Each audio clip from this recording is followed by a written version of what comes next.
ॐ भूर्भुवः स्वः तत्सवितुर्वरेण्यं भर्गो देवस्य धीमहि धियो यो नः प्रचोदयात्। ॐ शान्ति शान्ति शान्तिः। नमस्ते मेरे दोस्तों। महर्षि पिप्पलाद अपने 6 शिष्यों के शंका समाधान और प्रश्नों के उत्तर देने की जो कथा है उसका पहला भाग में पहले 2 शिष्यों के पहले 2 ऋषि कुमारों के प्रश्नों के उत्तर दे चुके हैं। अब पहले में जो है कबंधी वैदर्भी के शंका समाधान हो चुके हैं। अब तीसरे में कौशल्य को जो है बुलाया है तीसरे दिन। सो ये दूसरा वीडियो में बाकी जो बचे हुए 3 शिष्य हैं उनके प्रश्नों के उत्तर और शंका समाधान किया जाएगा। तीसरे दिन नित्य क्रम के अनुसार महात्मा पिप्पलाद ने संध्या वंदन एवं पूजा पाठ से छुटकारा पाकर महर्षि अश्वल के पुत्र कौशल्य को अपने समीप बुलाया और बैठने का इशारा कर पूछा, वत्स कौशल्य, तुम्हें ब्रह्मचर्य के नियमों को कठोरतापूर्वक पालन करने में जिन कठिनाइयों का सामना करना पड़ा है उनको बिता चुके हो। मैं समझता हूँ कि अब तुम मानसिक व्याधियों को भी दूर कर चुके हो। मन समेत इंद्रियों को जीतने में शुरू में कठिनाई ज़रूर होती है, पर बाद में जो सच्चा सुख और सच्ची शांति मिलती है उसका अनुभव भी तुम्हें हुआ होगा। मैं जानना चाहता हूँ कि अब तुम्हें संसार में क्या जानना शेष है। तुम्हारे मन में जो भी संदेह हो उसे मुझसे पूछ सकते हो। कौशल्य अनुग्रहित हो गया। उसे अपने वीतराग संसार से विरक्त रहने वाले उदासीन प्रकृति के गुरु से इतनी सहृदयता और सहानुभूति की आशा नहीं थी। उसकी रोमावली खड़ी हो गई और प्रयत्न करने पर भी वाणी कंठ में अवरुद्ध हो गई। आंखों में प्रसन्नता के आंसू उमड़ पड़े। थोड़ी देर तक संभलने के बाद वह हाथ जोड़कर बोला, पूज्य गुरुदेव, आपके चरणों की सुखदायिनी छाया ने इस जैसे अभागों को भी इस योग्य बना दिया है कि अब संसार में कुछ भी जानना शेष नहीं है। आपके यहाँ आने के पूर्व मैंने शास्त्रों को कंठस्थ किया था, कर्मकांडों का अभ्यास किया था, प्रतिवादी और जिज्ञासु को चुप करने का तर्क सीखा था, पर सच्ची शांति और ब्रह्म विद्या प्राप्त करने का वास्तविक सुख कभी लेस मात्र भी नहीं प्राप्त कर सका था। अशांति और संशय के बादल में विद्या के शुभ्र प्रकाश का सुख उठाने का कभी अक्षण मात्र का भी अवसर नहीं मिला था, पर आपकी संगति ने आज मुझे आनंद समुद्र में निमज्जित सा कर दिया है। गुरुदेव, मुझे अब केवल एक ही प्रश्न पूछना है, वह यह है कि कल आपने भाई वैदर्भी को उपदेश करते समय जिस प्राण की महत्ता बतलाई है उसके बारे में मैं यह जानना चाहता हूँ कि वह प्राण कैसे और कहाँ से उत्पन्न होता है। वह किस प्रकार इस शरीर में प्रवेश करता है। प्राण और इंद्रियों के संवाद में आपने बतलाया था कि सारे शरीर में एक प्राण ही 5 रूपों में विभक्त होकर सतत रहता है। इस प्रसंग में मैं यह भी जानना चाहता हूँ कि अपने आप को विभक्त करके यह किस प्रकार से स्थिर रहता है। इस शरीर से यह बाहर किस प्रकार निकलता है और किन उपायों से यह बाहरी और भीतरी विषयों को धारण करता है। भगवान, इस विषय को लेकर मेरे मन में संदेह फैल रहा है।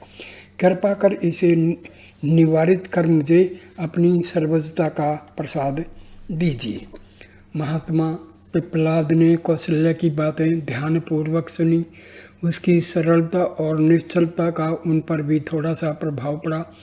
कुछ देर तक सोचने विचारने के बाद बोले, वत्स कौशल्य, प्राण के बारे में तुम बड़ी गूढ़ बातें पूछ रहे हो। तुम्हारी निर्मल मति को देखते हुए मुझे विश्वास है कि इस विषय में मैं जो बातें तुम्हें बताऊंगा उन्हें धारण करोगे।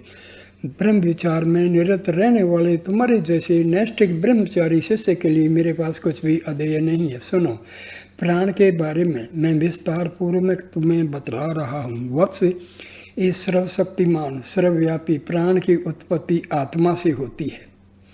जैसे दिन हो या रात मनुष्य के पीछे उसकी छाया सदा लगी रहती है, उसी प्रकार आत्मा के साथ ये प्राण रूपी छाया सदा लगी रहती है। आत्मा को छोड़कर उस प्राण की कोई स्थिति नहीं है। यह प्राण मन के संकल्प से कामना अथवा अभिलाषा में और कामना से भौतिक शरीर में प्रवेश करता है। यही सारे शरीर का एकमात्र स्वामी है। शरीरस्थ इंद्रियों में जो अलग अलग प्राणों की स्थिति प्रतीत होती है, वह सब इसी के अनुगामी व अंतर्भूत है। यह प्राण ही इन सबको अपनी अपनी सीमा में विशेष विशेष प्रकार के कामों को करने के लिए नियुक्त करता है। इसे इस तरह समझो कि जिस प्रकार कोई सम्राट अपने अधीन रहने वाले छोटे मोटे कर्द राजाओं को यह कहकर नियुक्त करता है कि तुम अमुक स्थान में रहकर इतने ग्राम या इलाकों का शासन करो और अमुक स्थान पर जाकर इतने अधिक देशों पर अपना अधिकार जमाओ, उसी प्रकार यह प्राण भी अपने अधीनस्थ शरीरगत अन्यान्य प्राणों को अनुशासित करता है। उसके विभाग इस प्रकार हैं। मनुष्य शरीर के निचले भागों में वह अपना अपान वायु को प्रतिष्ठापित करता है। स्वयं श्रेष्ठ इंद्रिय मुख और नाक के छिद्रों में से निकलकर आँखों और कानों में प्रवेश करता है। बीज पेट में समान वायु को अवस्थित करता है, जिसका काम है पेट की अग्नि में आहुति रूप में डाले गए अन्न को सारे शरीर में समान रूप में पहुँचाना। इसी प्रकार उदान रूप में वह कंठ में अपना एक रूप प्रतिष्ठित करता है, जो छींक जमाही आदि के रूप में कभी कभी मुख से विकृत होकर बाहर निकलती है। प्राण का पांचवा रूप व्यान है, जो समस्त शरीर में व्यापमान रहता है। वास्तव में इन पांचों का मूल रूप एकमात्र प्राण ही है। पांच रूपों में उसकी अवस्थिति प्राणधारियों के शरीर के रक्षार्थी होती है। पेट में स्थित जिस अग्नि की बात मैंने अभी कही है, उसका काम है पेट में हवन किए गए अन्न को पचाकर सारे शरीर को पोषक तत्व देना। पेट की इस अग्नि में जिस अन्नादि की आहुति होती है, तब उससे 7 ज्योतिर्मयी लपटें ऊपर की ओर निकलती हैं, जो दोनों आँखों, दोनों कानों, नाक के दोनों छिद्रों तथा मुख को अपने अपने कर्तव्य कर्म का प्रकाश बिखेरती रहती हैं। अस्वल ने कहा, भगवान, आपने जिस आत्मा की चर्चा की है, प्राण छाया की भांति जिसके अनुगामी रहते हैं, उसकी स्थिति मनुष्य शरीर में कहाँ होती है? प्राण उसका अनुगमन किस प्रकार करता है? इस बात को तनिक सरल करके समझाइए। पिपलाद बोले, वत्स वह आत्मा निश्चित एवं स्थायी रूप से हृदय में अवस्थित है। कहा जाता है कि इसी हृदय से 101 मुख्य नाड़ियाँ जुड़ी हुई हैं, जो सारे शरीर में ऊपर से लेकर नीचे तक फैली हुई हैं। उन मुख्य नाड़ियों में से प्रत्येक के साथ 100 शाखाएँ नाड़ियाँ जुड़ी हुई हैं, जो प्रत्येक अंगों के छोटे छोटे उपांगों में हृदय के स्पंदन का संबंध जोड़ती हैं। उन छोटी छोटी शाखा नाड़ियों में और भी छोटी छोटी नाड़ियाँ संबंध होती हैं। मैंने जिस व्यान नामक वायु की चर्चा अभी ऊपर की है, वह इन्हीं सब नाड़ियों में सदा विचरण करती रहती है। सोते जागते उठते बैठते मानव के शरीर में वह सदा अविराम गति से प्रवाहमान रहती है। हृदय में स्थित अविकारी आत्मा का अनुगमन इसी प्रकार प्राण करते हैं। हे तात, मैंने जिन 101 नाड़ियों की चर्चा ऊपर की है, उनमें से एक सुषुम्ना नाम की नाड़ी ऊपर की ओर जाती है। उसी में होकर प्राण का एक रूप उदान वायु, जिसकी चर्चा ऊपर की जा चुकी है, प्रवाहमान होता है। यही उदान वायु मनुष्य के पाप पुण्य कर्मों का फल दिलाने में कारण बनती है। मनुष्य अपने सात्विक पुण्य कर्मों द्वारा पुण्य देवलोक या स्वर्ग, तामसिक पाप कर्मों द्वारा पापलोक या नरक तथा पाप पुण्य में राजसिक कर्मों द्वारा मनुष्य लोक को प्राप्त करता है। सुषुम्ना नाड़ी में संचरण करने वाली यह उदान मनुष्य की विचार शक्ति के केंद्र मस्तिष्क में भी गतिमान होती है। पाप पुण्य में कर्मों का जाल बुनने वाला यही मस्तिष्क ही इसी प्रकार संबंध से इस वायु को पुण्य पाप में लोगों को प्राप्त कराने वाली बतलाया गया है। अस्वल और गंभीर बन गया है। अस्वल और गंभीर बन गया। थोड़ी देर तक चुप रहकर उसने निवेदन किया, पूज्य गुरुदेव, आपने जिस प्राण की चर्चा की है वह तो शरीरस्थ ही है न। बाहरी जगत में उसके 5 स्वरूप क्या क्या हैं, और यह शरीरस्थ प्राण किस प्रकार शरीर से बाहर निकलकर दूसरा शरीर धारण करता है, कृपया इस विषय को मुझे विस्तार पूर्वक बताइए। पिपलाद मुस्कुराए बोले, वत्स, तुम्हारी बातों को सुनकर मुझे बड़ी प्रसन्नता हो रही है। मैं तुम्हें यह विषय और समझा रहा हूँ, ध्यानपूर्वक सुनो। मनुष्य के शरीर में वह अवस्थित प्राण की भांति ही बाह्य जगत में भी उसके 5 स्वरूप हैं। शरीर में अवस्थित उस प्राण का जो नेत्र में ज्योति रूप से उपकारक होता है, विराट स्वरूप आकाश में अपनी कोमल प्रखर प्रचंड किरणों वाला सहस्र रश्मि सूर्य है। जैसे नेत्र के बिना हम कुछ नहीं देख सकते, उसी प्रकार इस सूर्य के बिना बाह्य जगत में भी कुछ नहीं देखा जा सकता। बाह्य जगत की अपान वायु पृथ्वी के भीतर अवस्थित है। उदरस्थ समान वायु बाह्य जगत के मध्य आकाश में व्याप्त है। मध्य आकाश मंडल के ऊपर व्यान वायु का संचार है। चारों ओर सभी दिशाओं में जो तेज व्यापमान है वह बाह्य जगत में अवस्थित उदान वायु का कार्य है। हे तात, जिस शरीरधारी का तेज शांत हो जाता है उसकी सभी इंद्रियां मन में समाविष्ट हो जाती हैं। इन्हीं इंद्रियों से आविष्ट सूक्ष्म मन के साथ आत्मा तेजो विहीन शरीर को छोड़कर दूसरा शरीर धारण करता है। मृत्यु के समय उस जीव की चित्तवृत्ति जैसी होती है उसी के अनुसार वह अभिनव प्राण को प्राप्त करता है। प्राण तेज से युक्त होकर जीवात्मा को इसी प्रकार के लोक में पहुंचा देता है जो उसके मन या चित्त की वृत्तियों के अनुकूल होता है। हे वत्स, जो ज्ञानी पुरुष तुम्हारी तरह सर्व शक्तिमान प्राण की इस विशेषता को जान लेता है उसका वंश कभी नष्ट नहीं होता और वह मृत्यु का भय भी कभी प्राप्त नहीं करता। सचमुच वह अमर बन जाता है। आत्मा की साधना में लीन योगी जन इन्हीं ऊपर कही गई बातों का प्रत्यक्ष अनुभव करते हैं जिनको मैंने तुम्हें बतलाया है। उन्हें यह सब बातें प्रत्यक्ष रूप से ज्ञात हो जाती हैं। प्राण की उत्पत्ति कहाँ से और किस प्रकार से होती है, नए शरीर में उसका प्रवेश कैसे होता है, उसकी स्थिति क्या है, उसकी महनीयता एवं प्रभुता का कारण और स्वरूप क्या है, उसके 5 प्रकार के व्यक्ति भेद की विशेषताएं क्या हैं।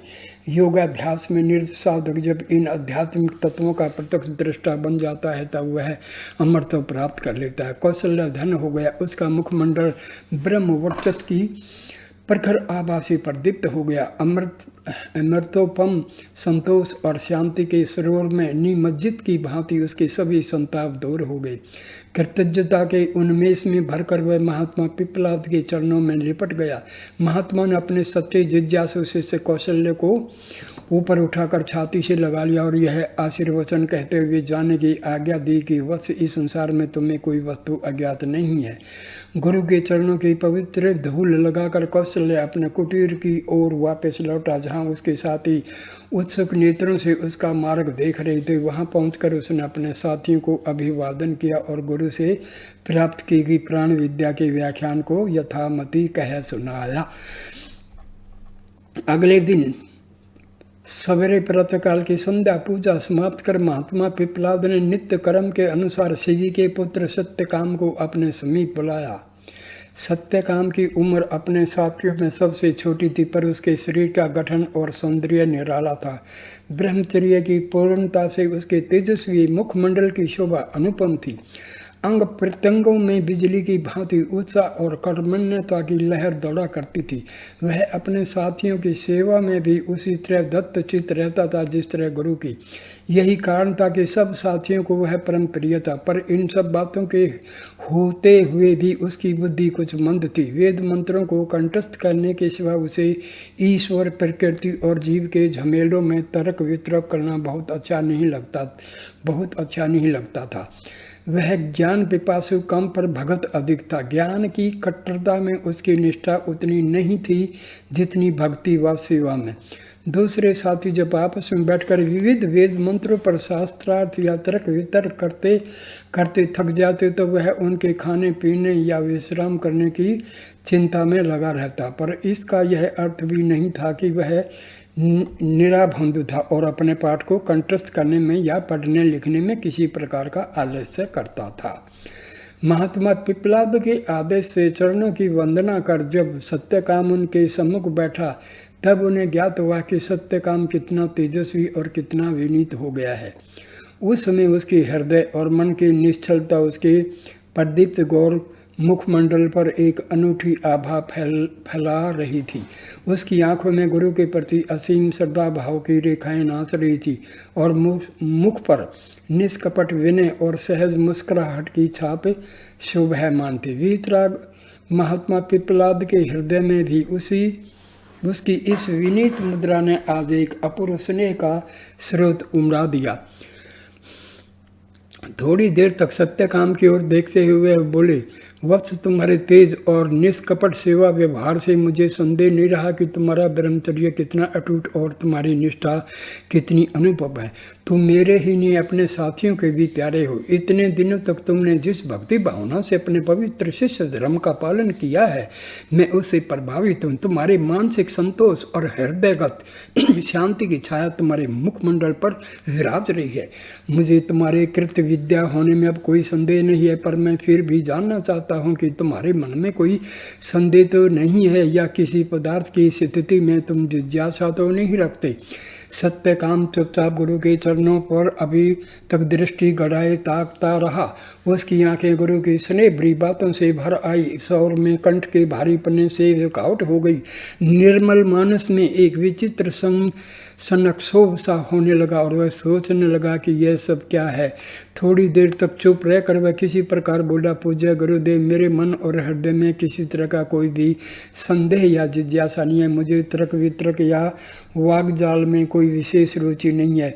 मैं इतना संतुष्ट हूँ कि कभी किसी वेद मंत्र पर या आपके किसी उपदेश पर कोई संदेह मेरे मन में उठा ही नहीं। मेरा परम ध्येय आपकी सेवा ही रहा है, पर मेरे लिए तो यह सेवा ही परम धर्म है, पर परम ब्रह्म है और आपका बताया हुआ प्रणव मंत्र ओम ही सर्व विद्याओं का निधि है। मेरे लिए इनसे बढ़कर ने तो कोई ध्येय रहा है न होगा। महात्मा पिप्पलाद ने कहा, वत्स, तुम्हारी साधना सफल है। सचमुच इस नाशवान संसार में ओंकार से बढ़कर दूसरी कोई विद्या नहीं है और सेवा से बढ़कर दूसरा कोई ध्येय नहीं है। तुम इसी ओंकार के बारे में मुझसे विशेष जानकारी प्राप्त कर सकते हो। सत्यकाम ने विनीत स्वर में पूछा, पूज्य गुरुदेव, मैं उस ओंकार की महिमा पूर्णतया जानना चाहता हूँ।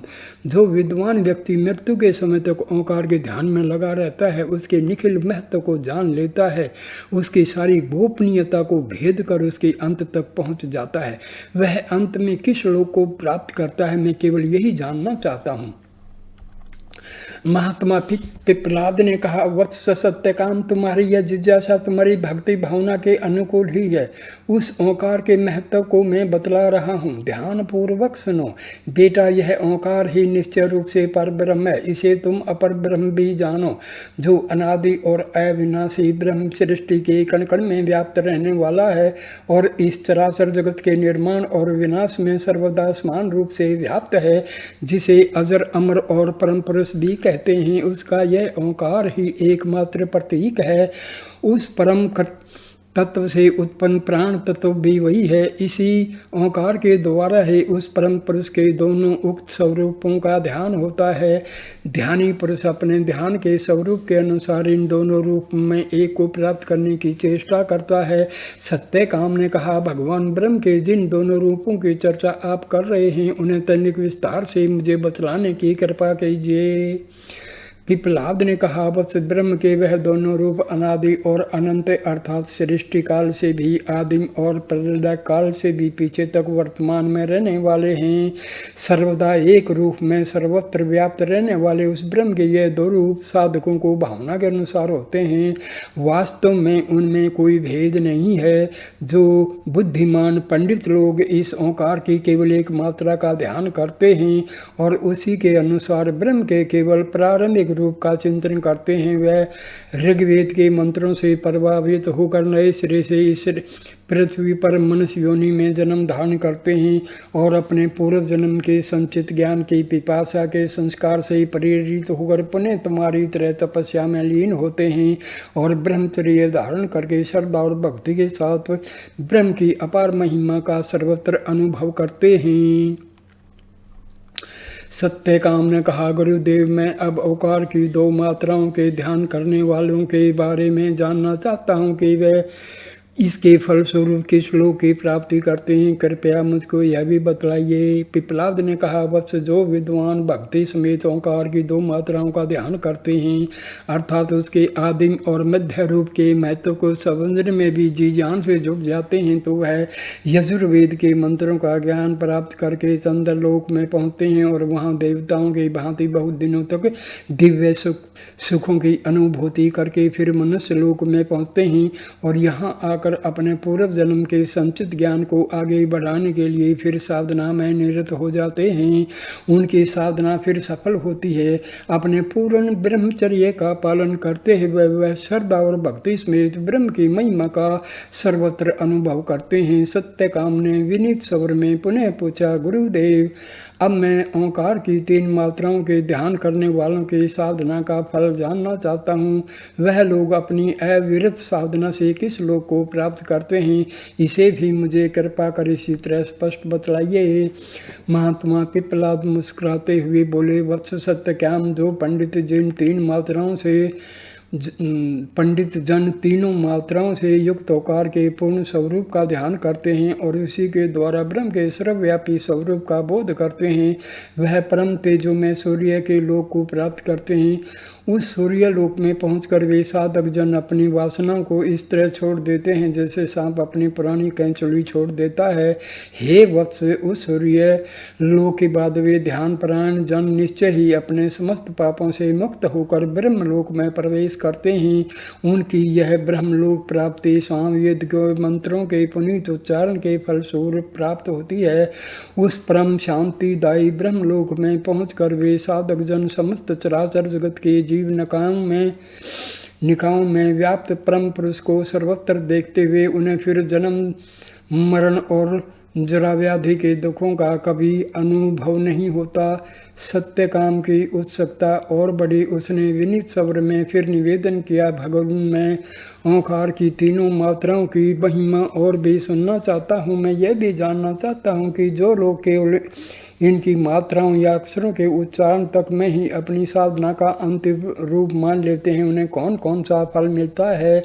महात्मा पिप्पलाद ने कहा, बेटा, इस ओंकार की 3 मात्राओं या अक्षरों अकार, उकार और मकार का ध्यान यदि केवल उनकी सुमधुर ध्वनियों के रूप में किया जाए तो ऐसा ध्यानी जन्म, मृत्यु और जरा व्याधि के बारंबार लौटने वाले कुचक्कर से कभी छुटकारा नहीं पाता। किंतु यदि इन 3 मात्राओं का बाहरी, भीतरी तथा मध्य की क्रियाओं अथवा जागृत, स्वप्न और सुषुप्ति की तीनों अवस्थाओं के परस्पर बंधे हुए प्रतीकों के रूप में चिंतन अथवा ध्यान किया जाए तो उनके समन्वित रूप ओंकार का ध्यान करने वाला उसी परम पद को प्राप्त करता है जिसकी चर्चा ऊपर की जा चुकी है। वह परम विद्वान ऋग्वेद के मंत्रों द्वारा इस लोक को प्राप्त करता है, यजुर्वेद के द्वारा चंद्र व अंतरिक्ष लोक का ज्ञान प्राप्त करता है और सामवेद द्वारा उस सूर्य व ब्रह्मलोक की प्राप्ति करता है जिसे केवल ज्ञानी लोग ही जानते हैं तथा प्राप्त करते हैं।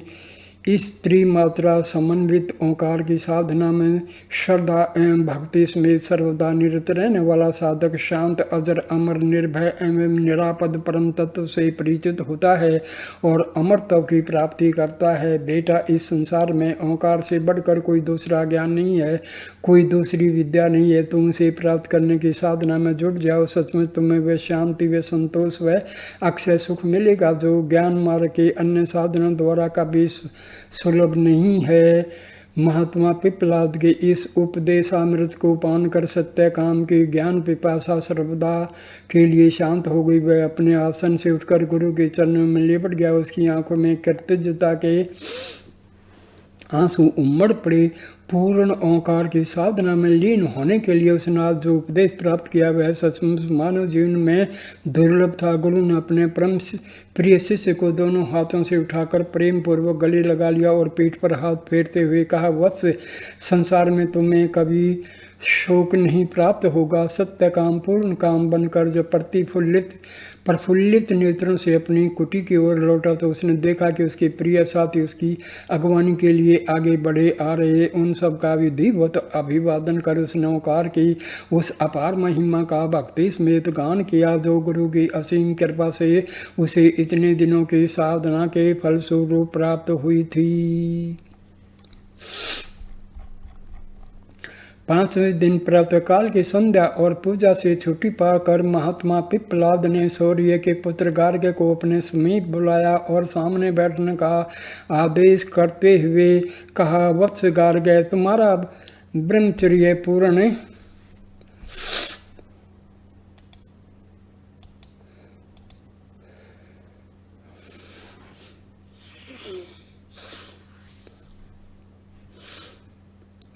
इस वीडियो को यहीं पर समाप्त करना ही उचित होगा, क्योंकि बहुत लंबा हो जाएगा। अभी 4 का शंका समाधान हो चुका है, 2 बचे हैं, तो तीसरे वीडियो में उनका मैं व्याख्यान करूँगा।